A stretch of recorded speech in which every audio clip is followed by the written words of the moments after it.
Picking the right corn is like reading nature's secrets. Let's unlock them together. It is the third week of July. You are at the farmer's market on a Saturday morning. The corn stand has a line 6 people deep. The farmer is moving fast, tossing ears into bags quickly. The pile is enormous. Dozens of ears stacked high. The green husks bright and tight, the silk catching light. You grab 4 ears because that is what your family needs. You do not know what you are looking for exactly. So you pick the ones on top, the freshest looking. The ones with the most silk showing. $1.50 each. $6 for 4 ears. You carry them home in a bag. You feel good about it. You bought local. You went to the farmer's market instead of the grocery store. You did the right thing. That evening, you shuck them at the kitchen sink. The silk comes off, the husks fall on the counter. You drop all 4 ears into the boiling water. 8 minutes. You pull them out, butter them, salt them. You bring them to the table. The first bite tells the story. The kernels are starchy. Chewy in the wrong way. The sweetness you hoped for is faint, buried under floury thick. The juice does not run when you bite through. The texture is almost mealy. Your youngest pushes the ear aside. Your husband eats his because he is polite, no second one. You finish yours because you do not like to waste food. $6 in the pot. Half the corn goes to compost. Now, I want you to sit with this. You went to the farmer's market, you bought from a real farm. The corn was picked that morning or the morning before, and it was still disappointing. That is not bad luck. It's not bad luck, just a matter of knowing what to look for. That is not the farmer's fault. It is not overrated corn. It is because nobody showed you 6 things to look for. Those 6 things are not complicated. None takes more than 10 seconds. You can do all 6 in under 2 minutes at the stand. Never again bring home starchy, mealy, flavorless corn for life. There is no luck in picking sweet corn. There never was. Every farm wife in this country once knew how to pick sweet ears. They knew it like reading the sky before a storm. Not from a book. From years standing next to their mothers. Their mothers showed them what to touch, look at, smell, and avoid. That knowledge passed from hand to hand for generations.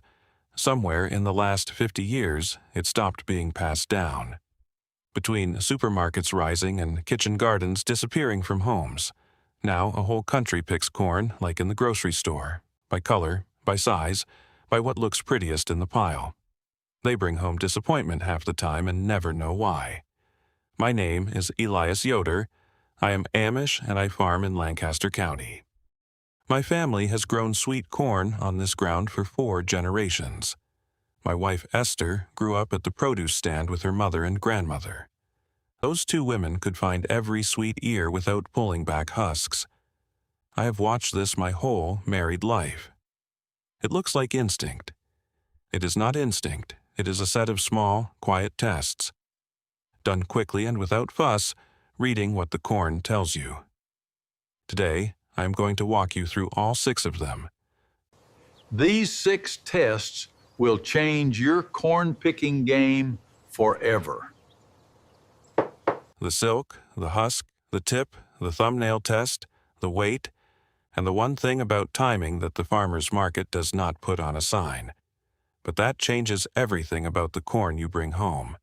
6 tests, 2 minutes at the stand, and the difference between the starchy ear your youngest pushes to the side of the plate and the ear that is so sweet and full of juice that everyone at the table reaches for a second one before the butter dish has made it all the way around. Pick up any ear at any stand. Do these 6 tests before you put it in your bag. You will know before you leave the market whether you are bringing home sugar or disappointment. Now, let me show you how the old folks picked their corn. Test number 1 is the silk. Take the ear in your hand and look at the very top where the silk comes out of the husk. The silk is the first thing that tells you how far along this ear actually is. What you're looking for is silk that is brown and dry at the tips. Not just a little brown, dark brown, almost black at the ends, dried out, and if you touch it, it crumbles slightly between your fingers. That is the silk of a ripe ear. The silk started out pale yellow and green when the corn first set on the stalk. As each strand of silk was pollinated by a grain of pollen falling from the tassel at the top of the plant, it dried back from the tip and darkened. By the time every kernel on the cob has been pollinated and the ear has reached full sweetness, the silk at the top is dark brown and dry all the way through. That is the ear you want. If the silk is pale yellow, still soft, still moist, still the color it was when it first came out of the husk, that ear is not ready. The kernels inside are still small and undeveloped, and the sugars have not had time to build. If you brought that ear home and cooked it, you would find thin, watery kernels with almost no substance to them. Set it back. If the silk is so black it has started to mold, or if it smells damp and fermented when you bring it close, the ear is too far gone the other direction.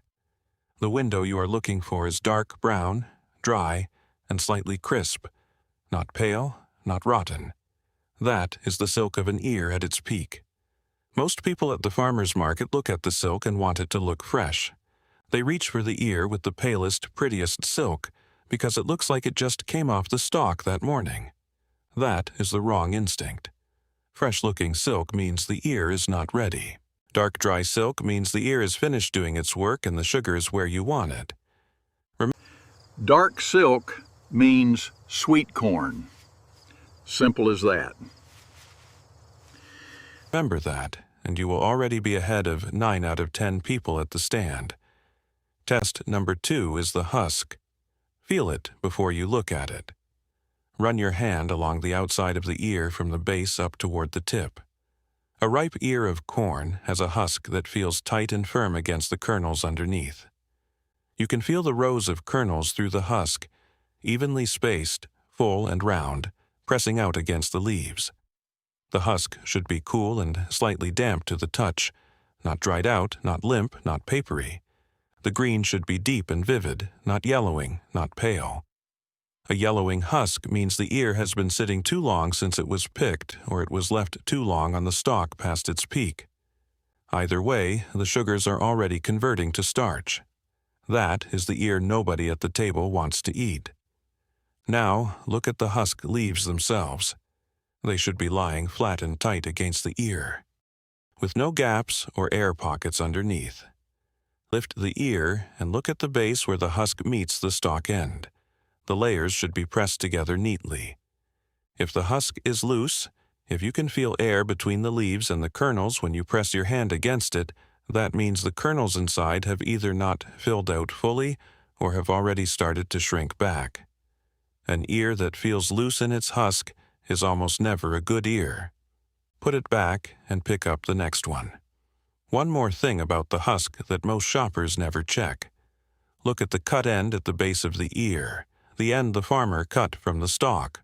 The cross-section of the stalk at the very bottom of the ear. If it looks fresh, moist, and pale, the ear was cut recently. If it looks dry, brown, and shrunken, that ear has been sitting longer than it should. Corn starts converting its sugar to starch within hours of being cut from the stalk. A dry, brown stalk end is a quiet warning that the window is closing on that ear. A pale, fresh-cut stalk end means you are still inside the window. Feel the husk. It tells you if the corn's just right. Test number 3 is the tip. Hold the ear so the silk end is pointing up and run your fingers along the outside of the husk from the base toward the tip. What you are feeling for is how far the kernels go toward the top of the ear. A fully developed ear of corn will have kernels that go nearly all the way to the very tip of the husk. You can feel them right up to the end. An underdeveloped ear will feel full and firm in the middle and then taper off into emptiness at the tip. The kernels never finished filling in, the top inch or two of the cob is bare. That ear was picked before the kernels at the tip had time to develop and fill with sugar. This is a test you can do completely through the husk without peeling back a single leaf. The farmers' market vendors do not love it when shoppers peel back the husks to look inside. A pulled husk dries out the ear quickly and makes it harder to sell. You do not need to pull the husk. Your fingers tell you everything. Run your hand to the tip. If you feel solid, filled kernels under the husk right up to the end, that ear is fully developed. If the tip feels empty or hollow under the husk, set it back and pick up the next one. A full tip, firm husk, dark, dry silk. That is the combination that tells you the ear in your hand is worth bringing home. Test number 4 is the thumbnail test, and this one is the oldest test in the bin. It is the one the farmers themselves use when they walk the rows. They decide which ears are ready to pick and which ones need another day. Press your thumbnail into a kernel through the husk. You are not trying to cut through the husk. You are pressing firmly enough to feel what the kernel underneath gives back to you. A ripe ear at peak sweetness will give you a kernel that presses back with slight resistance. Then it yields, like pressing your thumbnail into a ripe grape. Firm but not hard. Full but not mushy. Not. If you could actually see the kernel and pierce it at this stage, a thin stream of milky white juice would come out. That milky juice is the sugar water the kernel has been filling itself with over the weeks of ripening on the stalk. The farmers call this the milk stage. It is the stage where the corn is at its absolute sweetest and most tender. That is the ear you are looking for. If the kernel feels hard as a pebble under your thumbnail, no give at all. Like pressing against dried wood, that ear is past its peak. The sugars have already finished converting to starch and the kernel has started to harden. Cook it, and you will get exactly what you got the last time you brought home a disappointing ear. Chewy, starchy, floury, with just a ghost of sweetness underneath. If the kernel collapses too easily under your thumb, almost no resistance, soft and watery, the ear is overripe. The cell walls inside the kernel have started to break down. That ear will taste flat and wet, with none of the firm pop of a good kernel when you bite through it. What you want is that middle place, firm, full, and giving just slightly under your thumbnail through the husk. Once you have felt the difference between a hard starchy kernel and a kernel at the milk stage, your thumb remembers it. Your thumb knows more than you think. Trust it. You will never need to pull back a husk in the middle of a farmer's market again. The thumbnail tells you everything the husk was hiding. Test number 5 is the weight. Pick the ear up and feel it in your hand. Then pick up a second ear of roughly the same size and feel that one too. A fully developed ear of corn at peak ripeness should feel heavier than you expect for how long it is. The kernels are dense with water and sugar. The cob inside is full. An ear that feels light or almost airy for its size is an ear where the kernels never finished filling out, or where the ear has been sitting long enough that moisture has already started to leave it. Either way, that lightness in your hand is telling you something the husk is covering up. The heavy ear, the one that surprises you a little when you lift it, that is the one with the dense, full, sweet kernels inside. This test is easier to do when you have 2 ears to compare in your hands at the same time. Pick up one in your left hand and one in your right and feel the difference. Esther has done this her whole life at every produce stand she has ever stood in front of. She will tell you the same thing every time. The heavier one is almost always the better one.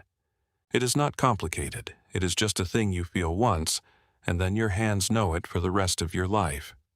Test number 6 is about timing. And this one is not something you do with your hands or your eyes. It is something you do with the clock. Of all the things I am going to tell you today, this may be the one that surprises you most. Because it has nothing to do with the corn itself, and everything to do with when you show up to buy it. Sweet corn begins converting its sugar to starch the moment it is cut from the stalk. Not slowly, fast. Within the first few hours after picking, in warm summer air, a significant portion of the sugar in each kernel has already begun turning. By the end of a full day sitting in the sun at a farmer's market, stand an ear that was genuinely sweet at 6 in the morning is noticeably starchier by 2 in the afternoon. The ear did not change on the outside. The husk still looks green. The silk still looks the same. But the corn inside is not the same corn it was 8 hours ago. The market is telling you it is fresh. And it is fresh in the sense that it was picked that morning. But fresh picked and peak sweet are not the same thing by afternoon. This is why the farm wives who knew their business showed up to the market early. Not to beat the crowds, though that is a benefit too. They showed up early because the corn at 7 in the morning is genuinely sweeter than the corn at noon at the same stand. The farmer picked it in the cool of the pre-dawn hours or the evening before and packed it straight into the truck. The sugar was still mostly intact. By midday, that same corn has been sitting in July heat for hours, and the conversion has been running the whole time. Early bird gets the sweet corn. Literally. The practical truth is simple. If you want the sweetest corn at the farmer's market, arrive in the first hour the market is open. Buy your corn before 10 in the morning if you can. Get it home and into the refrigerator or the pot as fast as possible after that, because the cold slows the conversion down and the heat speeds it up. An ear sitting on your counter in a warm kitchen is losing sweetness faster than an ear sitting in your refrigerator. Cook it the same day you buy it. Do not let it sit until tomorrow. The corn you cook tonight is sweeter than the corn you cook tomorrow morning from the same bag, and the corn you cook tomorrow morning is sweeter than what you cook tomorrow evening. Every hour matters. The farmers' market vendors do not put a sign next to the corn that says, "Get here early and cook it tonight." There is no money in that sign, but the farm wives knew it, and now you know it too. Now I want to take a moment, because this is where it all comes together. Look at what we have just walked through. 6 small tests. The silk, dark brown and dry at the tips, not pale and soft. The husk, tight and firm against the kernels. Deep green, with a fresh pale cut at the stalk end. Not yellowing, not loose, not brown and dry at the base. The tip, kernels filling the husk all the way to the end, not tapering off into emptiness in the last inch. The thumbnail, firm and giving slightly under pressure. The milk stage, not hard as wood, not collapsing soft. The weight, heavier than you expect for the size, dense with water and sugar, not light and hollow feeling in your hand. And the timing first hour of the market, corn into the pot the same day, cold slows the conversion and heat speeds it up. Every hour between the stalk and your table matters. Walk up to any corn stand at any farmer's market in this country. Spend 2 minutes going through these 6 tests on each ear you pick up. You will not bring home another starchy, mealy, flavorless ear of corn for the rest of the summer. You will walk past the pale-silked, loose-husked, light, underfilled ears that everyone else is grabbing off the top of the pile. And you will find the dark, silked, tight-husked, heavy, kernel-filled to the tip ears that the old farm wives have always quietly known how to find. The ones that come out of the pot dripping with juice and so sweet the children eat them without butter. Here is the honest math. A family that buys corn at the farmer's market. Through July and August, say 2 dozen ears over the course of the summer at $1.50 each, is spending $36 on corn. If a third of those ears come home starchy and disappointing and end up half-eaten or in the compost, and that is a conservative number for a family picking corn at random, you are paying for corn you are not eating. Once you know the 6 tests, every ear you bring home is worth bringing home. The same $36 buys you 2 dozen good ears instead of 16 good ears and 8 bad ones. You get the full summer's worth of sweet corn for the same money because you stopped leaving a third of it on the counter for the chickens. And here is what I want you to know about why this knowledge faded. There is no money in teaching people how to pick sweet corn. The farmer's market vendor does not benefit from a customer who spends 2 minutes examining each ear before buying it. The grocery store certainly does not benefit from it. They would rather sell you the starchy ear for the same $1.50 as the sweet one, and have you not know the difference. The agricultural industry spent decades breeding corn varieties for shipping durability and shelf life rather than peak sweetness, and then selling you those varieties without ever mentioning that the window between peak sweet and starchy is measured in hours, not days. Let's bring back the old ways of knowing. So the knowledge that every farm wife in this country once carried in her hands slowly stopped being passed from mother to daughter. A whole nation now stands at the corn stand on Saturday morning, picking ears by size and color and hoping. You do not have to hope. The tests work. The silk, the stalk, the kernel, the weight, and the clock all left their marks on every good ear of corn that was ever grown. Read those marks, and you will eat sweet corn every Saturday from July to September, the way it was always meant to taste. So here is what I want you to do this Saturday. Set your alarm 30 minutes earlier than you normally would for the farmer's market. Get there in the first hour. Walk up to the corn stand before the crowd has worked through the pile. Pick up an ear, look at the silk, feel the husk from base to tip. Press the tip with your fingers. Press your thumbnail into a kernel through the husk. Lift it and feel the weight. Then pick up a second ear and do it again. Compare them in your hands.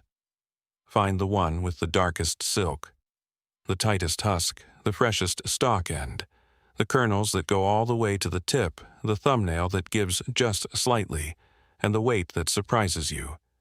Put that ear in your bag. Do the same for every ear you buy. Get home and get them in the pot or the refrigerator before noon.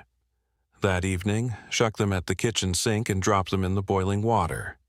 8 minutes, pull them out, butter them, salt them, bring them to the table, and pay attention to that first bite. The kernel pops when you bite through it. The juice runs. The sweetness hits before the starch does, and it stays. Your youngest does not push the ear to the side of the plate. Your husband reaches for a second one before the butter dish has made it halfway around the table. That is what corn is supposed to taste like. That is what it has always tasted like when someone who knew what they were doing picked it off the pile. Tell me in the comments below which of the 6 tests you had never heard of before. The thumbnail test, the timing, the stalk end, and if your mother or your grandmother had her own way of picking corn at the market, her own quiet little trick she never explained but always did, share it. The small family methods are exactly the kind of knowledge that disappears when nobody writes it down. I read every single one.